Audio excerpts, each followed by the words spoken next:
everybody, Sean Cummings here from the Gourmet Grill at Buy for Less, and today we're making a hoagie called a garbage hoagie, which doesn't even help with the name of it. So I really need to rename it. It's a hoagie I learned how to make in Philadelphia. I was opening a restaurant for a guy there, and what I want to teach you today is about how real Italians make food. Nothing is simple. Food is a process for them. So when you've got friends over for Thanksgiving, or you know they're coming over, make this the process. It's fun. This one will take longer to make than probably any sandwich, but God, it is absolutely divine. And the big thing is what I found traveling around is Italians will say, I don't eat that. What they're telling you is, I don't eat that. They're just being polite. So I got nice fresh bread. We've got turkey, we've got prosciutto, we've got fresh mozzarella, we've got some fresh basil. We've got everything that would make something fabulous. Roasted peppers, sauteed spinach. You're gonna have a heyday with this thing. It's a costly sandwich to make, but let me tell you, I don't care who you are, you bring this along, you're set, all right? So lay back and watch, and some of this stuff you can buy in bottles. I just don't want to. I want to show you the way to do it. That way my wife won't give me trouble later today. See, watch this for a minute. Now, what I want to teach you about today is roasting peppers. You don't need to worry about taking those off because they're going to get burned up here shortly. When you roast peppers, you want the whole thing to be black, and then we're going to peel it off. We're going to toss those with a little bit of garlic after we store them in a bag. If it was Mexican, necessarily wouldn't stir them with the garlic, but you'd actually do the same thing to peel.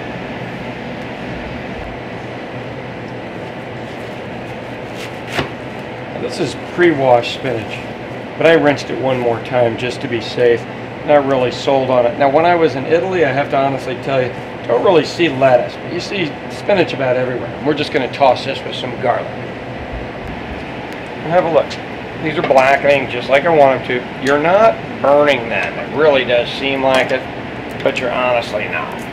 We'll get these all moved over so everything can cook at the same time. That's my goal. I'd like them to come off at the same time.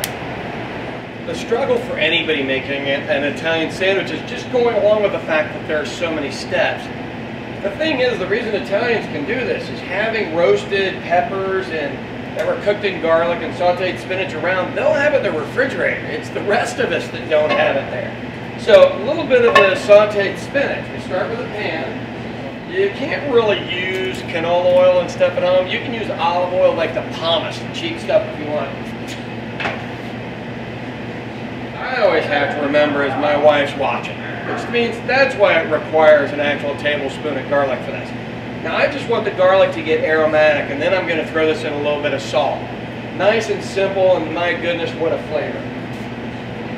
Really does smell marvelous. I love the way Italians cook, real Italians, not fake Italian restaurant. Turn this spinach lightly. You can do it with it, but I've got a non-stick pan, so I'm really trying not to touch it and scratch it, because that's how you ruin the non-stick pan.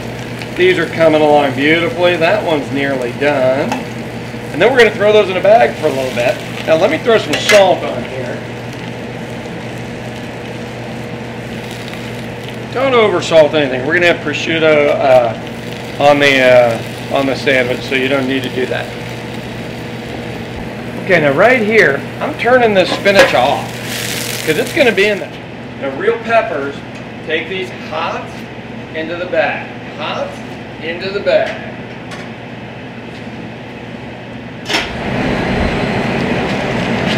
Okay, it's time to peel these roasted peppers. Now, you can buy roasted peppers in a jar and save this whole process. Or you can just do this. Have some gloves on and just peel around the outside. Now, if my wife was doing this, she'd do 20 of them. She'd put some in olive oil. She might even put some in the freezer and leave them in the freezer. All right, they don't have to be without any char mark whatsoever, but you just cut around the outsides, right, like this. And you want to leave as many of the seeds as you can behind, all right? If you just lift it up and shake it, most of those are going to come off at this point. And you are left with this beautiful roasted red pepper. And that's what we want, because we're going to saute it with a little bit of garlic for our sandwich. Okay, it's time to saute these with some garlic. Now the thing that I'd like you to know is these kind of hoagies and everything, I learned how to make them in Philadelphia when I was opening a restaurant for a guy. You've got a bunch of different breads to choose, and really and truly, just an Italian bread or Italian loaf. You can use a pretzel loaf if you want to. They have great bread there. You just want something that's not so chewy that you feel like you're going to pull your teeth out, but it's supposed to have a little bit of a chew to it. Don't let that bother you. Okay, so a lot of time spent getting this stuff ready to go. So here you go. Decent bread, roasted peppers, basil, sharp provolone. Sharp provolone is not normal provolone cheese that we are accustomed to. Real nice oven roasted turkey, my peppers and everything else that's going to go on this. Real prosciutto. And the major sub chains figured out kind of how to make Italian food. They just use cheap ingredients, and that's about the only nice thing I can say. All right, so let's look at this. Same deal as everybody else. Little bit of vinegar, little bit of olive oil, and they don't mind if it's too much. I like extra in this, to be totally honest with you. And my wife will use Italian dressing if she wants to, and then fresh pepper, and then we'll put a little salt on it here in a little bit. So pretty simple start to the sandwich. We just do the oven roasted turkey down on the bottom, right? Like any normal sub, except this is really good oven roasted turkey. Then you've got prosciutto ham that's going to go over the top of it. Don't go crazy with prosciutto. Well, actually, I guess you can't go crazy with prosciutto. It's so expensive. It won't allow you to overdo it. And just pull them up into littler strips. Don't use the big old huge pieces because they're hard to chew through. It's a dried cured meat. So we got prosciutto through here. And then hold on to the rest of it because we can use it for something else. Fresh mozzarella or mozzarella as it's called in the community. Now there are guys that make this stuff in back rooms, not back rooms like it's illegal or anything, but hot water, cheese curds, and then they kind of stir them around, and that's what makes them fresh mozzarella.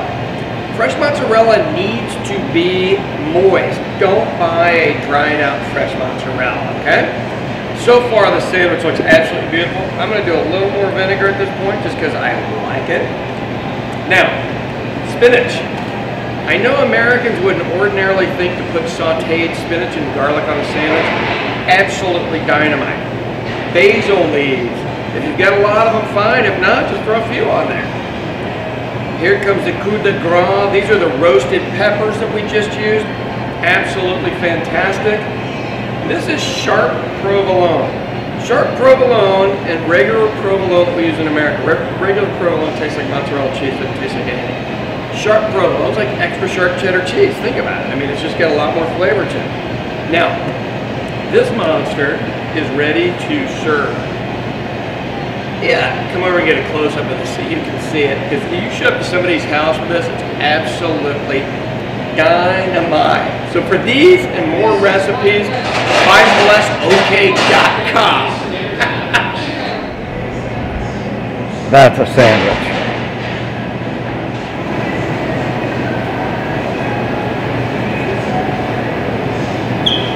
That may be the best sandwich I've ever eaten in my life, and I actually mean that. It's absolutely dynamite.